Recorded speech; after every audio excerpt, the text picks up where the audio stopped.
Assalamualaikum warahmatullahi wabarakatuh. Alhamdulillah wassalatu wassalamu ala sayyidina maulana Rasulillah wa ala alihi wa ashabihi wa man tabi'ahu wa nasarahu wa walah, amma ba'dah. Fanawaina ta'alluma wa ta'lima wa tadhakkura wa tadhkira wa naf'a wal intifa' wal ifadata wal istifadah wal hatha ala tamassuki bi kitabillahi wa sunnati rasulih sallallahu alaihi wa alihi wa sahbihi wa sallam wa du'a ilal huda wa dalalata alal khair ibtigha'a mardatillahi wa qurbihi wa thawabih. Subhanaka la ilma lana illa ma 'allamtana innaka antal alimul hakim wa la haula wa la quwwata illa billahil aliyyil azim. Allahumma inna na'udzubika min ilmin la yanfa'u, qalbin la yakhsha, wa nafsin la tashba', wa 'ainin la tadma, wa amalin la turfa, wa min du'ain la yustajabu laha birahmatika ya arhamar rahimin.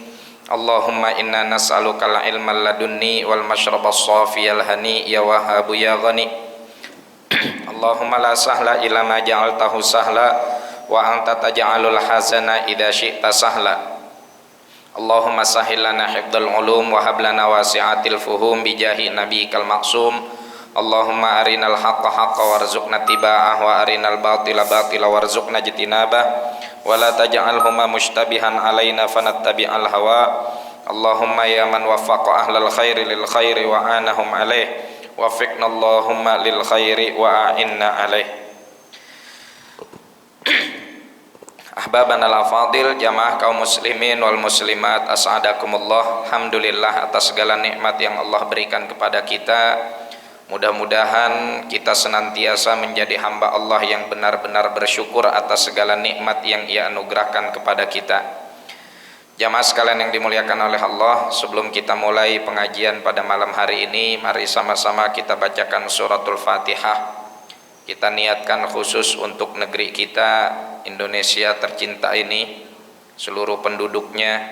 Kita niatkan juga agar Allah Subhanahu wa taala selalu menjaga negeri ini dari segala macam keresahan, kegelisahan, kekacauan, kefakiran. Allah jadikan kita semua, khususnya kaum muslimin wal muslimat, adalah orang-orang yang senantiasa bertakwa kepada Allah Subhanahu wa taala, baik masyarakatnya, rakyatnya, dan juga pemimpinnya. Senantiasa Allah Subhanahu wa taala jadikan negeri kita baldah thayyibah wa rabbun ghafur, yang tentunya itu semua selaras dengan ketakwaan yang kita lakukan di hadapan Allah Subhanahu wa taala. Dan apa yang selama ini menjadi problematika dari bangsa ini, mudah-mudahan segera Allah sembuhkan. Allah angkat segala macam permasalahan yang melanda negeri kita, dan Allah jadikan kita kembali sebagai bangsa yang senantiasa bersatu dalam kebaikan. Ala hadhihi niyah wa ala ma bihi aslafuna salihun li hadhil baldah. Al-Fatihah. A'udzu billahi minasyaitonir rajim. Bismillahirrahmanirrahim. Alhamdulillahi rabbil alamin arrahmanir rahim maliki yaumiddin. Iyyaka na'budu wa iyyaka nasta'in. Ihdinas siratal mustaqim. Shiratal ladzina an'amta 'alaihim ghairil maghdubi 'alaihim waladdallin. Amin. Qala al-musannif rahimahullahu ta'ala wa nafa'ana bih wa bi 'ulumihi wa bi 'ulumi sa'iris shalihin wa radhiyallahu anhum wa anna bihim ila an qala wa kana Rasulullah sallallahu alaihi wa alihi wa sahbihi wa sallam. Dan Rasulullah sallallahu alaihi wa alihi wa sahbihi wasallam itu bentuk fisiknya syathnal kaffaini wal qadamaini, memiliki telapak tangan dan telapak kaki yang tebal. Dhakhmar ra'si, memiliki bentuk kepala yang padat. Dhakhmal karadisi, dan memiliki tulang, ya, perkumpulan tulang. Al-karadis itu artinya mu'dham, majma'ul a'dhum, perkumpulan tulang sendi, ya, yang bentuknya itu kekar. Tawilal masrubati, memiliki rambut yang mana rambut tersebut cukup panjang. Masrubah ini adalah rambut yang membentang dari dada sampai pusar. idza masya takaffa'a takaffuan. Rasulullah sallallahu alaihi wa alihi wasallam itu kalau berjalan itu takaffa'a takaffuan, yang mana dijelaskan oleh para ulama takaffa'a takaffuan itu al-mailu ila sananil masyi. Ntar akan kita baca, kalau dalam riwayat yang lain itu ka'annama yanhattu min sobab. Jadi jalannya Rasulullah sallallahu alaihi wasallam itu seperti orang yang jalan turun gunung. Ya, itu makna takaffa'a takaffuan. Ka'annama yanhattu min sabab. Nah, ini dia, seakan-akan Rasulullah sallallahu alaihi wasallam itu turun dari bukit. Al-makan al-munhadir minal ard. Wa makna syathnin ay ghalid. Maksud dari syathan itu, syathnal qadakafain wal qadamain, makna syathan adalah ghalid, tebal. Wal karadisu jam'u kurdusin wa huwa majma'ul idhami karrukbati wal mankibi. Yang dimaksud dari karadis adalah perkumpulan sendi dari tulang belulang seperti lutut dan juga bahu, ya. Jadi bahunya Rasulullah dan juga lututnya Rasulullah, kemudian sikutnya Rasulullah, dan di bagian di mana di situ tulang bertemu itu cukup tebal, ya, keker. Tawil al-mas'ra, kemudian wal mas'rubatu asy'arud daqiqul ladzi ka'annahu qadibun minas sadri ila surrah. Masrubah itu adalah helaian rambut yang tipis-tipis, ya, yang dia membentang dari dada sampai ke pusar.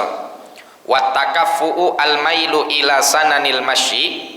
Sedangkan yang namanya takafu, sebagaimana yang tadi kita jelaskan, itu seakan-akan Rasulullah itu turun dari tempat yang curam, ya. Wa huwa ma baina yadayhi kas-safinati fi jariha, seperti diibaratkan oleh para ulama seperti perahu, ya, seperti perahu yang sedang berlayar. Was-sababu al-makanul munhadiru minal ardi. Sedangkan makna sabab adalah tempat yang curam dari bongkahan tanah. Ini adalah salah satu deskripsi fisik Rasulullah sallallahu alaihi wasallam yang diceritakan oleh para sahabat radhiyallahu taala anhum wa ardahum. Yang pertama, Rasulullah itu syathnul kaffain. Tangannya itu, telapak tangannya itu tebal, nggak tipis. Kenapa? Karena memang Rasulullah Shallallahu Alaihi Wasallam sedari belia sudah terbiasa bekerja keras dan mengerjakan segala sesuatunya itu sendiri. Dari kecil udah megang kekoprak buat ngangon kambing, tapi itu kemuliaan, ya, bukan kehinaan. Hati-hati, jangan ngikutin orang yang dipanggil ulama kemudian menghina Rasulullah Shallallahu Alaihi Wasallam. Rasulullah dibilang rebek, Rasulullah dibilang ingusan, Rasulullah mengembala kambing, namun Rasulullah itu tetap dalam kondisi fisik yang prima, kondisi fisik yang tampan, kondisi fisik yang indah. Emang setiap orang yang gembala kambing mesti rebek?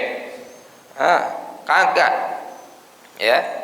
Kita lihat di negara-negara lain yang ngangon kambing ganteng-ganteng. Ibu kalau ke New Zealand, tahu New Zealand, Bu? Yang ada di kaleng susu. Ya, sebelah sono Australia itu penggembala sapinya ganteng-ganteng, ya. Dan padang rumputnya nggak kayak di kita. Mungkin kalau di kita karena memang tempat rumputnya ya blok dan lain-lain sebagainya, ya mungkin kalau di kita umumnya orang menggembala kambing itu, menggembala sapi itu rebek karena nggak menjaga kebersihannya. Tapi kalau mereka menjaga kebersihan, berapa banyak budidaya hewan ternak zaman sekarang dengan cara yang rapi, dengan cara yang bersih. Dan Rasulullah Shallallahu Alaihi Wasallam menggembala kambing itu la yaqdah fi syakhsiyatih, tidak menciderai kepribadiannya, tidak menciderai bentuk fisiknya. Kan ada orang sekarang begini aja lah, kita juga kan sering dihadapkan dengan orang yang tidurnya aja cakep. Nih enggak? Tidurnya aja cakep. Kan ada orang yang kayak begitu. Ya, padahal udah tidur tapi tidurnya aja manis. Padahal umumnya orang tidur mangap, ngorok, keluar iler. Ya, tapi ada orang yang tidurnya aja tetap ganteng. Ada orang yang tidurnya aja tetap cantik, ya. Nabi sallallahu alaihi wasallam itu intabih. Kita jangan sampai mengeluarkan kata-kata yang melecehkan Rasulullah sallallahu alaihi wasallam. Wal'iyadu billah, ya. Wah, kadang-kadang yang ngatain Rasulullah jelek, yang ngatain Rasulullah ingusan, dia nggak lebih ganteng daripada, jangankan daripada Rasulullah, ya, daripada siapa nih bapak kita, tokoh kita. Ya, kayaknya gantengan panjenengan, ya kan. Coba apalagi dipakai kacamatanya. Waduh. Wah, kok ditaruh. Gus, ya, Gus kita, gusuran. Ya, ini jadi intabih, hati-hati ya, jangan sampai kita kemudian mencela baginda Nabi sallallahu alaihi wasallam. Nah, Rasulullah sallallahu alaihi wasallam selesai menggembala kambing, ya beliau lalui masa mudanya itu dengan bekerja yang cukup gigih, dibarengi dengan ibadah ala dinil hanifiyah. Walaupun pada saat itu belum ada syariat, tapi Rasulullah sallallahu alaihi wasallam itu tahu dari apa yang diwariskan secara turun temurun, dari tafakur, uzlah, khalwat, tawaf di Ka'bah tanpa kemudian menyembah berhala satupun. Itu biasa dilakukan oleh baginda Nabi sallallahu alaihi wasallam. Puasa itu memang belum ada syariat, ya, karena itu kan masih zamanul fatrah, masih zaman antara Nabi Isa dengan Nabi Muhammad sallallahu alaihi wasallam, ya. Wan Nabi sallallahu alaihi wasallam belum diwahyukan oleh Allah untuk disampaikan kepada umat, namun Rasulullah mengetahui aktivitas ibadah yang dilakukan oleh para pemeluk agama Nabi Ibrahim alaihi wa ala nabi nafdhulus salati wassalam, yang dilakukan oleh para penduduk Makkah. Nah, itu Rasulullah lakukan. Sebagai seorang pemuda, Rasulullah sallallahu alaihi wasallam bekerja dengan gigih, ya, kreatif, inovatif, enggak menjadi kaum mageran. Nah, kita anak muda zaman sekarang, ya, harus punya banyak inovasi dan kreasi yang dibarengi dengan ketakwaan kepada Allah Subhanahu wa taala. Jangan sampai kreasi dan inovasinya itu tidak dibarengi dengan takwa kepada Allah, nanti bahaya. Kreasi dan inovasinya malah justru akan dijadikan untuk maksiat. Wal'iyadzubillah. Kalau kita lihat anak-anak muda kita, masya Allah, banyak mereka yang kreatif, ya, banyak mereka yang melakukan inovasi. Maka harus kita arahkan agar kreasi dan inovasi tersebut sesuai dengan tuntunan Allah dan Rasulnya. Wan Nabi sallallahu alaihi wasallam di kemudian hari menjadi pegawai dari Sayyidatina Khadijah yang kelak akan menjadi istrinya. Dan ketika berumah tangga, Rasulullah sallallahu alaihi wasallam pun masih terbiasa bekerja sendiri, melakukan pekerjaan rumah sendiri, ya, nyapu, jahit baju, ngesol sendal, ya, terus kalau ada bagian-bagian rumah yang rusak, orang kan kalau terbiasa kerja maka telapak tangannya juga bakal tebel, ya. Biasanya yang telapak tangannya tipis ini ya jarang kerja berat, ya, atau jarang mengerjakan pekerjaan kasar. Nah, dari sini jamaah sekalian, kita bisa menjadikan Rasulullah Shallallahu Alaihi Wasallam sebagai sebuah toladan, bahwasanya melakukan hal-hal tersebut secara sendiri sebagai bentuk kemandirian itu bukan perkara yang hina, bukan perkara yang bikin kita jadi turun level, enggak, ya. Justru disitulah letak kebahagiaan rumah tangga, letak keromantisan rumah tangga, ya. Bapak yang dandanin genteng, ibu yang masakin sayur, bayam, biar kalau suaminya habis tenaganya makan sayur bayam. Makan sayur bayam kan kata Popeye jadi kuat ntar. Ya, wahakada. Kemudian Rasulullah Shallallahu Alaihi Wasallam telapak kakinya juga tebal. Kenapa? Nah ini memang kalau kita alami sendiri, misalkan jangankan di negeri yang cukup panas ya, kutrun har, negara dengan iklim yang panas seperti Makkah dan Madinah, kita di Indonesia aja kalau keseringan nyeker juga kan lama-lama telapak kaki kita tebel, ya kan. Nabi Shallallahu Alaihi Wasallam punya sendal, dan nanti akan diceritakan na'al Rasulullah Shallallahu Alaihi Wasallam, dan yang biasa berkhidmah membawa sendalnya baginda Nabi, ya.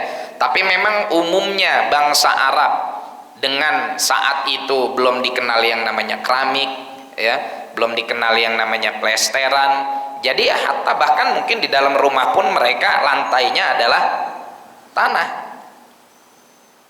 Yang kalau di musim panas ya panasnya luar biasa.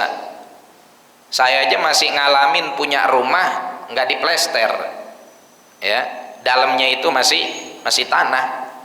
Cuman kita bangun tembok, ya, pondasi, tembok, tiang, genteng, pintu, udah, sama jendela seadanya, ya. Dalam rumah itu masih tanah.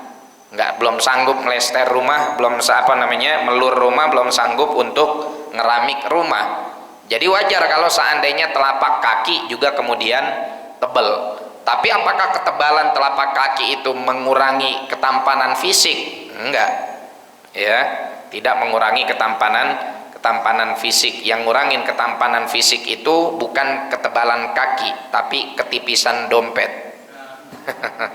Itu buat kita, ya enggak? Ya, kakinya mau tebel kek, tangannya mau tebel kek, kakinya mau meletak kek, ya enggak? Mukanya banyak jerawatan kek, kalau dompetnya tebel mah tetap kan tuh paling kencang ibu-ibu nyautnya. Nah, wahakada. Kemudian Rasulullah Shallallahu Alaihi Wasallam juga memiliki tubuh yang cukup kekar. Kemudian punya bulu di dada yang membentang sampai ke pusar. Nah ini jamaah sekalian, kita alhamdulillah, ya, penting sekali untuk kemudian membaca kisah-kisah baginda Nabi Shallallahu Alaihi Wasallam ini. Saya teringat satu firman Allah dalam surah Hud, wa kullan naqussu 'alaika min amba'ir rusuli ma nuthabbitu bihi fuadak wa ja'aka fi hadhil haqqu wa mau'izatu wa dzikra lil mu'minin. Sungguh telah wa kullan naqussu min amba'ir rusul. Ini kan ceritanya ada di surah Hud, ditaruh di ujung surah ayat ini, di mana sebelum ayat ini Allah menceritakan tentang kisah-kisah nabi terdahulu. Nabi Hud dengan kaumnya, kaum Ad, kemudian Nabi Soleh, ya, kemudian para anbiya yang lain, Nabi Musa alaihim wa ala nabiyina afdhalus salati wassalam, yang kesemuanya itu dalam hidupnya menghadapi cobaan yang luar biasa. Sebagaimana Rasulullah Shallallahu Alaihi Wasallam juga mendapati cobaan, dan cobaan Rasulullah lebih berat. Ya, cobaan Nabi mana yang nggak didapat oleh Rasulullah?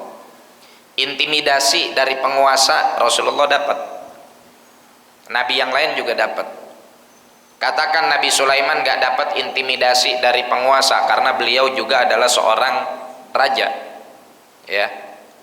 Tapi Nabi Musa dapat intimidasi dari penguasa. Nabi Ibrahim dibakar hidup-hidup oleh penguasa. Kemudian masyarakat yang mengikuti Rasulullah Shallallahu Alaihi Wasallam didolimi, dipersekusi, diperangi, sama. Yang ikut Nabi Musa juga demikian, ya, dimusuhi oleh Fir'aun, diperangi oleh Fir'aun. Nah, kenapa ini perlu saya sampaikan malam ini jamaah sekalian? Agar dengan kita mengetahui secara komprehensif, secara menyeluruh kisah Rasulullah Shallallahu Alaihi Wasallam, ini tujuannya kata Al-Quran linutsabbita bihi fuadak, agar meneguhkan hati kalian, meneguhkan iman kalian. Saya tidak memungkiri bahwa sekarang bangsa kita sedang tidak baik-baik saja. Banyak pejabat yang zalim, ya, banyak pemerintah yang jahat sama rakyatnya, banyak di antara mereka yang mementingkan kepentingan pribadi dan bahkan menzalimi rakyatnya. Tapi di samping kita harus bersabar, kita juga sebagai masyarakat mesti introspeksi diri bahwa tidak ada kebenaran yang diperjuangkan dengan cara yang tidak benar. Setiap perjuangan itu harus diperjuangkan dengan cara yang benar. Dan kalaupun semua keburukan itu telah berubah, maka juga harus dipertahankan dengan cara yang benar. Mohon maaf, orang-orang yang sekarang menjadi pejabat, ya, memimpin negeri ini, kan dulu mereka juga banyak yang teriak-teriak di tahun 98 turunin fulan, turunin fulan, turunin fulan. Tapi mereka mampu nggak kemudian mengemban amanah ini dengan takwa? Kita nggak pengen apa yang sekarang kita lakukan yang dianggap sebagai sebuah perjuangan, lalu cara memperjuangkannya salah, dan kalaupun berhasil kemudian kita nggak sanggup mempertahankannya. Ya, makanya sedari sebelum awal 17 Agustus di beberapa majelis telah kita sampaikan, udahlah kita nih yang ngaji, ya, 17-annya tasyakuran, baca yasin, baca tahlil, ya, mau'idhah hasanah. Kalaupun mau ada perlombaan lah yang mengedukasi, yang tidak ada di situ ikhtilat bainar rijal wan nisa, yang tidak ada kemaksiatan di dalamnya, nggak ada joget-joget, ya, yang mana keluar dari kategori syariat, nggak ada sawer menyawer dan lain-lain sebagainya, nggak ada yang mempertontonkan aurat, karena itu adalah bagian dari kemaksiatan kepada Allah. Gimana ceritanya kita dikasih nikmat oleh Allah berupa kemerdekaan, lalu kita menganggap bahwa kita telah mensyukuri nikmat Allah padahal kita sedang bermaksiat, ya. Padahal kalau kita mau damai negeri ini, mau berkah negeri ini, syaratnya kan gampang, kata Allah, takwa. Walau anna ahlal qura amanu wattaqau lafatahna alaihim barakatim minas sama'i wal ardh. Andai kata penduduk satu negeri itu beriman dan bertakwa kepada Allah, iman doang belum cukup, harus amat takwa. Karena kalau kita bicara iman doang, Indonesia ini adalah negara yang mayoritas penduduknya beriman. Tapi kalau kita tanya bertakwa apa enggak, ini kan jadi tanda tanya. Ya, adanya takwa geletak di bawah. Ya enggak? Apaan aja yang ngegeletak main di bawah aja sama dia. Enggak tahu itu punya siapa, hak dia atau bukan. Pokoknya setiap yang geletak dianggap halal, dianggap punya dia. Padahal itu bagian dari mengambil sesuatu yang bukan haknya, yang bukan miliknya.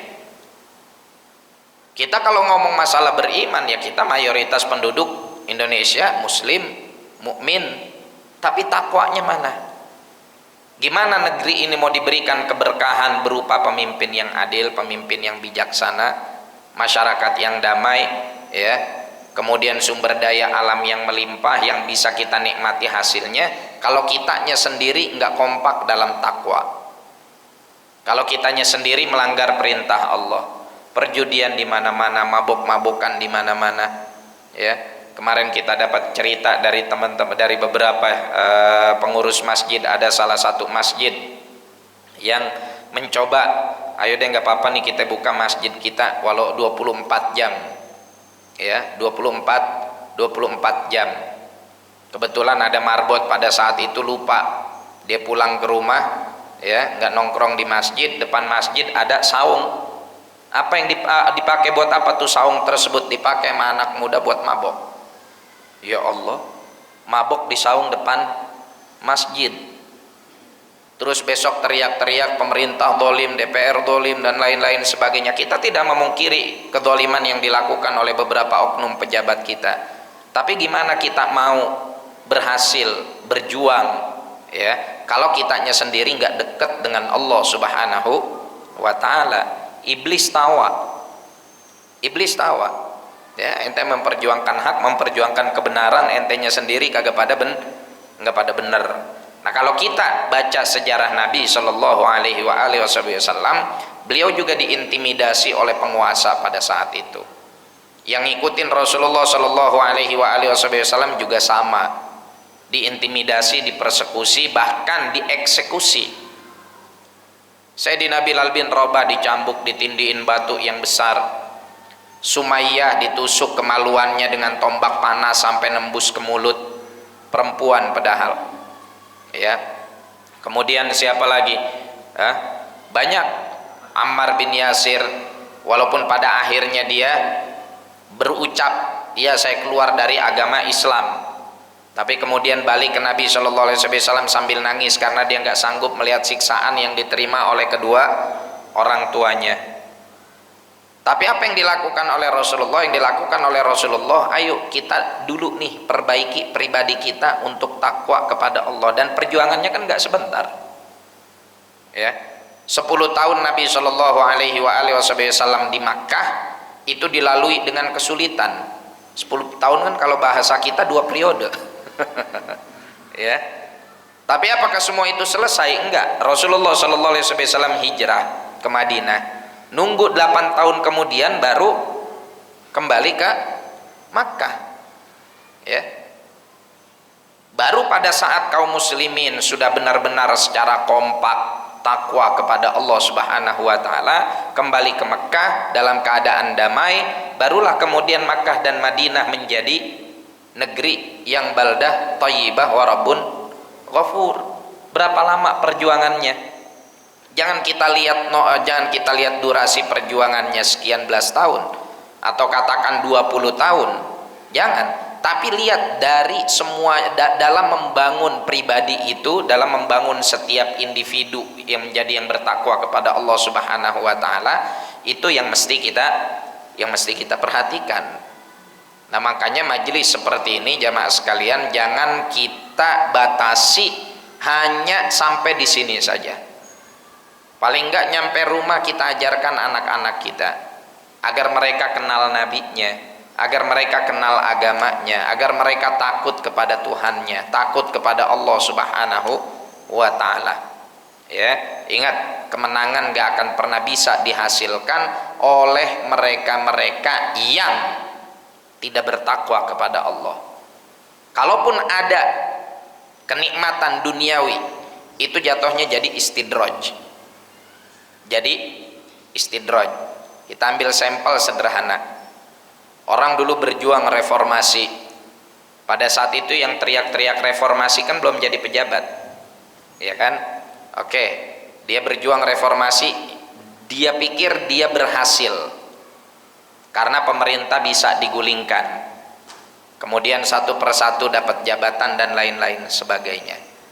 Apakah ini bagi setiap individu adalah sebuah kemenangan? Belum tentu.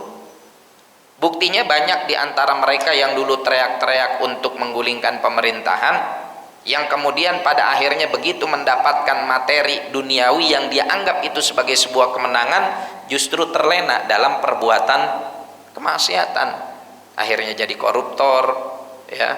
Kemudian juga dalam perilakunya jauh dengan Allah Subhanahu wa taala dan lain-lain sebagainya. Hakada. Jadi kemenangan yang hakiki itu adalah ketika kita makin dekat dengan Allah. Adapun kenikmatan duniawi buah dari ketakwaan itu adalah bonus. Ya, adalah bonus. Nah, ini agar semakin kita kuat hati kita, makin kita teguh hati kita, kita harus sering-sering mendengarkan kisah-kisah baginda Nabi Shallallahu Alaihi Wasallam yang ujiannya lebih berat dari kita. Nabi bahkan pernah diboikot sampai makan dedaunan doang, ya, sampai makan dedaunan doang.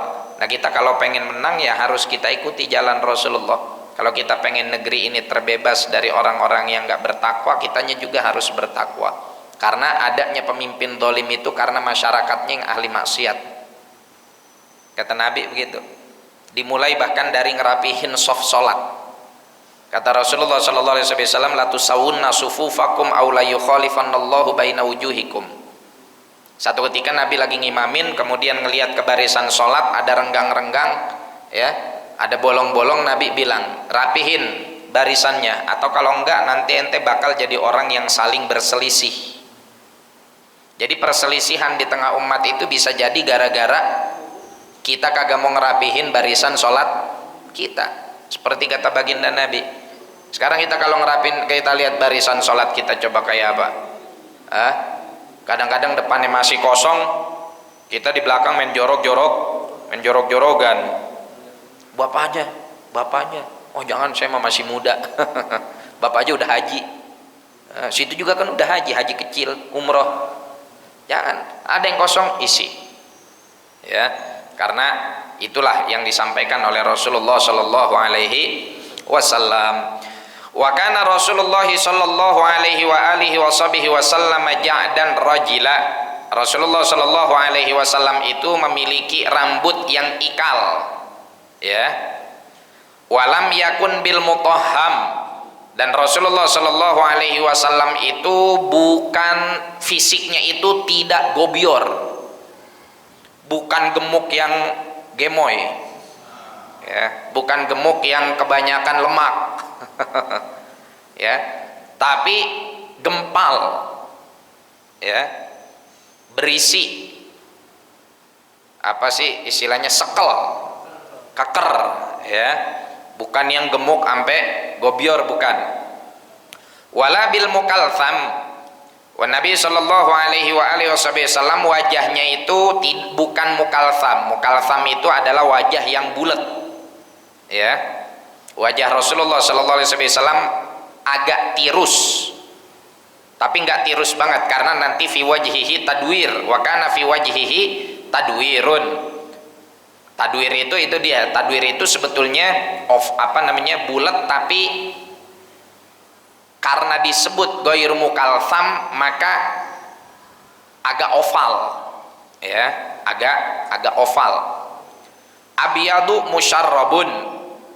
Nabi sallallahu alaihi wasallam ini putih, tapi putihnya itu musyarrab, seperti yang udah kita sampaikan ya di majelis ini. Putihnya itu bukan putih yang merah, ya, putihnya itu kuning langsat.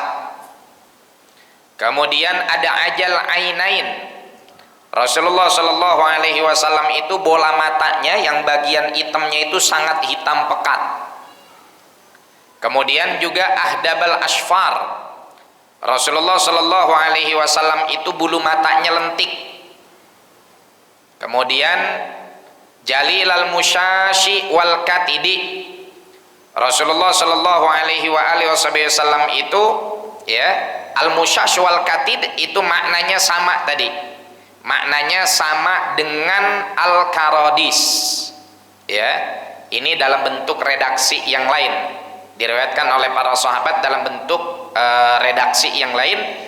Tadi kita bilang apa? Dohmal karodis itu artinya tulang belulangnya itu, bagian perkumpulan dan pertemuan tulangnya itu kokoh.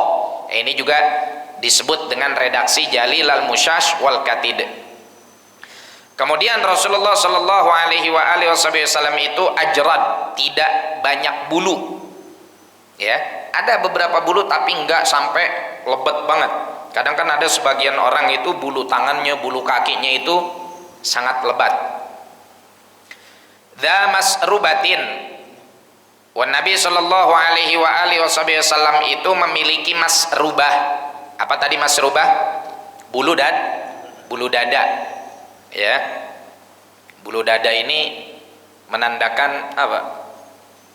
Kejantanan, ya. Keren kan? Kalau laki-laki dadanya bebulu. Hakada. Kemudian syatnal kaffaini wal qadamain, memiliki telapak tangan dan telapak kaki yang tebal. Idza masya taqalla'a ka'annama yanhattu min sabab. Kalau berjalan tadi sebagaimana disebutkan, ya, posisi jalannya itu seperti menghentak bumi, kayak orang yang habis turun dari gunung atau dari bukit, ya kan? Wa idzal tafata iltafata ma'ana. Ini yang enggak ada di hadis yang sebelumnya. Rasulullah itu kalau berpaling enggak leher doang, tapi semua badannya. Nah, kalau ada yang manggil, Rasulullah nengok ke belakang itu seluruh badannya, atau kalau nengok ke samping itu seluruh badannya, bukan cuman begini doang. Ya, kalau kita lebih parah lagi, matanya doang. Itu kalau yang manggil orang miskin. Kalau yang manggil pejabat kaya, waduh, samperin cium tangan.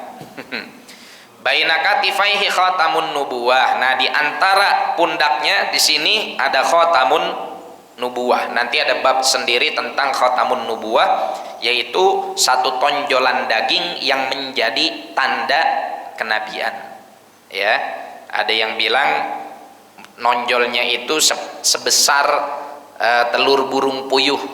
Ya, ada beberapa riwayat dan itu memang kondisinya kadang suka berubah-ubah. Kadang agak besar, kadang agak kecil. Wa huwa khatimun nabiyyin, dan Nabi sallallahu alaihi wasallam itu adalah khatamun nabiyyin, penutup para nabi. Ajwadun nasi sadra. Ini bisa diartikan secara hakiki, bisa diartikan secara majazi. Ajwadun nasi sodra artinya Rasulullah itu memang secara fisik memiliki bidang dada yang bentuk dada yang bidang, bagus dadanya. Ya, dadanya itu bidang yang kalau gara-gara dada dan pundaknya bagus, kalau kata kita badan kastok, dipakein baju apa aja botok, pakein baju apa aja pantas. Kan ada orang yang badannya pakai baju mahal aja nggak cocok. Iya, orang boleh minjem. Ya. Wa asdaqun nasi lahjatan, dan orang sebelum nyampe ke situ, itu makna hakiki. Makna majazi dari ajwadun nasi sodara yaitu adalah orang yang paling luang dan paling lapang hatinya. Karena Rasulullah adalah orang yang paling sabar. Wa asdaqun nasi lahjatan, dan Rasulullah sallallahu alaihi wasallam adalah orang yang paling jujur ucapannya. Wa alyanuhum arikatan, dan yang paling lembut wataknya. Wa akramuhum isyratan, paling dermawan dalam pergaulannya. Man ra'ahu badihatan habah, orang yang pertama kali ngelihat Rasulullah secara spontan, Rasulullah itu cukup sangat berwibawa. Jadi orang kalau baru pertama kali ngelihat langsung merasakan kewibawaan dari baginda Nabi sallallahu alaihi wasallam. Ya. Wa man khalatahu ma'rifatan ahabbah, dan barang siapa yang melihat Rasulullah, bergaul, bercampur dengan Rasulullah, ya, ngikutin Rasulullah, pasti mencintainya. Ya. Yaqulu na'ituhu lam ara qablahu wala ba'dahu mithlahu, yang mana orang yang mensifatinya mengatakan nggak pernah saya melihat orang yang kayak baginda Nabi, baik sebelum Rasulullah ataupun setelah Rasulullah sallallahu alaihi wasallam. Wa ma'nal mutahham al-badinul katsirul lahmi, makna mutahham itu tadi apa? Gobior. Ya, banyakan lemak. Al-mukalsam ay al-mudawwarul wajh, yang mukanya itu bulat. Wa ada ajil ainain, makna dari ada ajul ainain yakni syadidu sawadihima, bagian hitamnya sangat hitam. Wa ahdabil asfar, makna dari ahdabul asfar yaitu adalah tawilu sya'ril ajfan, bulu mata yang panjang dan lentik. Wal musyash ru'usul idham, musyash itu artinya adalah kepala dari setiap tulang, ujung setiap tulang. Al-katad itu artinya adalah mujtama'ul katifain, pertemuan antara dua pundak. Di sini nih katad. Wa ajrad yakni ghairu asy'ar, bukan orang yang banyak bulunya. Taqalla'a ay masya biquwwah, taqalla'a itu artinya adalah jalan dengan kekuatan, ya. Wal lahjah ay al kalam, wal arikah ay at tabi'ah, makna arikah artinya adalah tabiatnya. Al badihah ay al mufajaah, spontan, gak pakai uhui. Ya, al mufajaah itu melihat Nabi spontan, gak pakai uhui.